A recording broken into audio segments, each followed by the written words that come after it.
Hi guys, welcome back to the Tech Chat. Now, Sony has unveiled 3 new smartphones at this year's Mobile World Congress in Barcelona, the Xperia X, XP and XA. It's a bit confusing though, since for the past 3 years, we've come to expect Sony to unveil a new Xperia Z series phone. But this year, there's no Z6, there's no Z6 Compact. They've completely rebranded their new phones as the Xperia X series. So the 3 new phones are due out this summer, but pricing is still to be confirmed.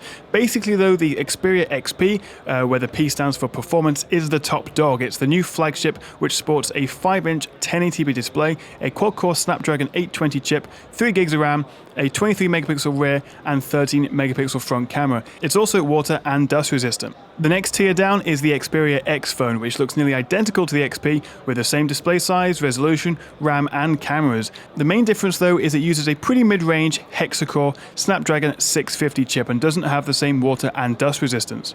Both the Xperia X and XP phones feature a fingerprint reader built into the power button and have an all-new metal build replacing the glass on previous Xperia Z phones. However, aside from that, very little has actually changed in terms of style. They are reasonably comfortable to use and hold thanks to the rounded corners, but the thick bezels and lack of design innovation means neither are particularly exciting compared to strong competition from the likes of the Galaxy S7 and LG G5. In my opinion though, the most exciting of the 3 new Xperia phones is the entry-level Xperia XA.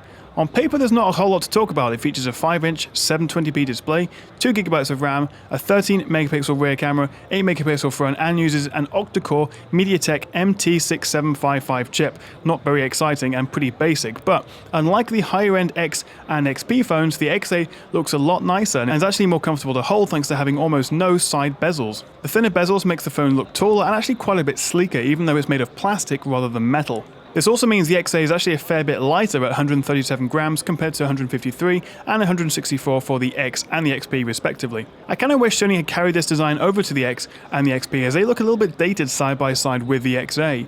So the XP is the most powerful, the XA has the nicest design, and the X is sort of in a no man's land. It's pretty much the same as the XP, but with a slower processor and no water or dust resistance.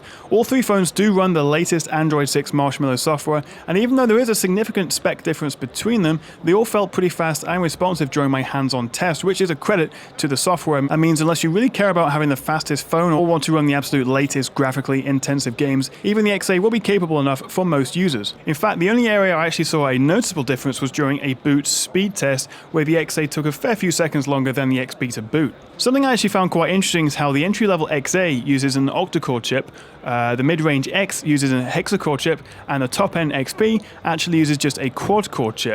It looks like the multi-core processor race where every company was fighting to put the most cores in their smartphones has somehow reversed in 2016. It's worth noting though that in terms of storage, the X and the XP have a healthy 32GB of built-in storage for the single SIM model and 64GB for the dual SIM model, whereas the XA only has 16GB built in and is only offered in a single SIM variant as well. But the good news is that they all support expandable memory up to 200GB in capacity. One of the areas the Sony Z series had been previously known for is their fantastic battery performance, and the good news is that Sony says their new X phones will also offer a similar 2-day battery life, which we come to expect from the Z series. The XA actually has the smallest battery of the 3 by quite some distance in terms of capacity at just 2300 milliamperes, but the fact that it uses a lower 720p resolution should mean the display is drawing less power, so it may actually even out. Android 6 Marshmallow also makes some big improvements in terms of battery as well, with better app optimizations and features like Doze, which significantly improves standby life battery. I had a quick go of the cameras on all 3 devices, but I was warned by the Sony reps that they were still using beta software,